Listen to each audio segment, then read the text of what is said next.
Diba? Marami palang gamit itong cellphone waterproof bag. Katunayan ay ngayon ko palang nalalaman. Noon kasi, ang alam ko lang na gamit ito ay sa tuwing maliligo ng dagat o kaya sa ilog, at kung ako ay merong gustong mapanood habang ako ay nag-ufuro or nag-bath time. Overload, yan ang tawag ko sa sarili simula nang ako ay nag-full-time worker na. Maraming dahilan kung bakit tayo kumayod dito sa Japan. Hindi ko na rin kailangang ipaliwanag dito sa aking vlog o YouTube channel. Magkwentuhan na lang tayo tungkol sa overload. Umulan dito sa Japan nang napuna ko ang aking sarili. I have no attitude to correct another individual. I believe the experiences, good or bad, will mold or shape an individual. We are all struggling. We are all survivor. Hi all! So napatingin ako dito sa flag pool for all contingents. Ang ulan, ang hirap manood ng game kapag ulan. Kapag tapos naman ng ulan, ay eto, kung hindi team practice, ay individual practice. Just another day of recording. Sa aking 3.15 Untitled July premiere noong July 9 ay hindi ko naipakita klaro ang tungkol sa gulong. Ito yon ang itsura. Malinaw ang taon at buwan na nakatatak sa gulong. Summer ensayo na, kaya ito ang nakabukas pangpatay ng lamok habang nag-iinsayo ang mga softball tennis club. Mga lampas 10 ang bilang ang binuksan nito para masigurado ang hindi makagat ang mga nag-iensayo at syempre ang nanonood. Marahil wasto ang bilang ng mga binuksang gamit pangpatay ng lamok dahil isa ako na magpapatibay na hindi talaga nakagat ng lamok. Idagdag na natin dito ang pampalit ng damit at inumin sa tuwing sila ay pawisan. UV lotion para panlaban sa sikat ng araw at mosquito repellent sa gabi. Kapag development naman ang talakayin ay syempre level up lahat ang gamit. Kung kaya kami ay panay bisita sa mga ganitong sports store. Ito naman ay larawan ng mga parking lot ng bisikleta. Hindi sa rason na ako'y malabo na tumangkad pa, ay talagang gusto ko rin ang tipo ng bisikleta ng anak ko. Binilihan ko naman siya ng bago. Mayroon lang siyang isang problema, mahirap siyang i-parking sa mga ganitong sukat na standard bicycle parking lot. Pero no choice na yan mga kadud. Kaya fast forward tayo dito sa mga stationers. Panay na naman ang pamamasyal ko dito sa mga stationers. Bunbugoten in Japanese. Dito ko kasi mahahanap ang resume nila. Ang Japanese style of resume. Ako ay nalibang na sa nakita ko sa mga tindahang ito. Ngunit inaalala ko ang aking taishukukin, ang severance fee. Ang mawalan ng trabaho at magsimulang maghanap muli ay kailangan ng pera. Dito na naman tayo sa mga gamitin na ating mabibili sa car shop. Hindi ko na ito kailangan paliwanag ni Pera kahit sabihin pa ni Car na isa ito na maging protection sa kanya. Pero naranasan lang namin ang ganitang locks nang dahil nga pinontirahan ang aming pinagtrabahuan. Maraming salamat na rin sa pagkakataon na kami ay pinadanas noon dahil minsan talagang nasa car kami nagkukentuhan, magsagabi man o sa araw. Sa tuwing nasa loob kami ng car ay nagkwentuhan kami, kaya idagdag na natin ang tungkol sa cover cars. Ito naman ay building covers.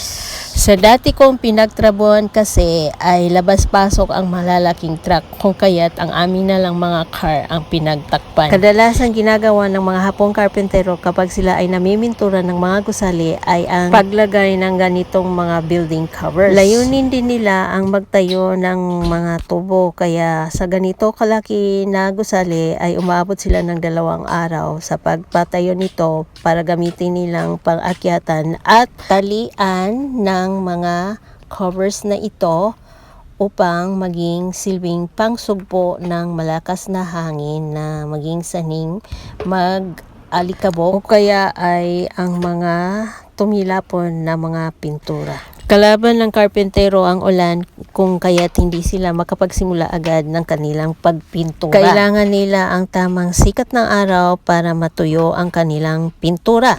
Kailangan din natuyo ang kanilang pinturahan. Nang matapos pala silang nagtayo nitong mga tubo at nagtali ng mga covers, ay binuhusan nila ang buong gusali ng tubig. Hinuhugasan pala nila, kaya kailangan ng sikat ng araw para naman matuyo. So ito ang Japanese setup kapag sila ay nagpintura. Sa likod ng gusali ay ito ang larawan. Meron ding naka-setup na tubo at covers. Ito naman ang naging setup ng aking miswa. Naging chicken miswa siya instead of sardine na miswa. Kapag kasi ako ay nag-crave ng familiar menu, ay ginawan ko ng paraan para mag-iba ang lasa. Ito naman ang aking banana fries. Nakita ko lang ito sa isang vlogger, kung kaya't nag-try ako na maggawa rin ng banana fries. Kapag kasi ako ay nahinto ng work, ay talagang bumabawi ako tungkol sa kalusugan. Para sa akin, konting ingat talaga kapag tayo ay nagtatrabaho dito sa Japan. Napakasaklap kapag kumain ka na ito na lang muna o kaya ito lang ang kasya sa ating pera. O di kaya kakain ka na lang dahil ginugutom ka. Egg pie baked by Ate Valerie na bigay ni Ate Karina as my birthday cake. Tawagin natin ang pagkaibigang ito na tumitibay habang nagdaan ng mga taon. Nang dahil sa trabaho na aming ginagalawan ay kami minsan nahiwalay. Ngunit kung hindi man si Ate Karina ang naghanap sa akin ay si Ate Hanilet naman. Anong lasa niyan, te? First time. Rice. Hindi ka nagkuha ng rice. Hi mga basher, ito na ang millennial trending, ang supporting system. Ang kagandahan ng Bicori Donkey ay walang robot ashrets. Nang inihain na ang aming pagkain sa mesa namin ay naalala ko ang Japanese demolition style. Mga kapatid, kampay muna for my birthday. Ito na ang mugmug style namin sa Rewa. Wala yan! Video niyan nga! Video niya. Ganito ang larawan sa loob ng demolition area in Japanese style. Meron siyang trunk na nakahanda para sa paglagyan ng mga bagay-bagay na sinira. Ang pantakip naman ay mas makapal. In a bigger frame or bigger size for viewing ay ganito ang larawan niya. Medyo malinis na ito dahil malapit nang matapos. Walang ibig sabihin na mas gusto ko ang English. Talagang ayaw ko lang dahil ang pinanood natin ay tungkol sa aking kaarawan. Binati ko sarili ng happy birthday mine. Talagang mine. Mine. Maraming kababayan dito sa Japan ang matagal nang nagtatrabaho. Pero hanggang ngayon, hindi pa rin nila alam kung paano nga ba makalculate ang pension refund na maaaring makuha. Ang pension or nenkin in Japanese ay kinakaltas ng ating mga kaisya sa ating sahod simula ng ating employment contract. Tayo ay qualified na makatanggap ng pension refund kung tayo ay nakapagbayad ng more than 6 months at hindi lalagpas ng 10 years. Ang pension refund ay maaaring maklaim pagkaalis dito sa Japan, either for good na or vacation lang. Para ito ay ating makalkula, alamin natin kung magkano ang sahod at kung gaano katagal nagbayad ng pension contribution. For example, kung ang sahod ninyo ay nasa 25 lapad sa isang buwan at kayo ay nakapagbayad ng total of 5 years pension contribution, i-multiply lang natin ang 250,000 yen by 5.5 at ang resulta ay nasa 1,375,000 yen. Yan inyong estimated pension refund. Simple lang, di ba? Kaya kung kayo ay may balak na umuwi ng Pilipinas, huwag kalimutan ang pension refund at mag-message lang sa amin para ma-assist namin kayo.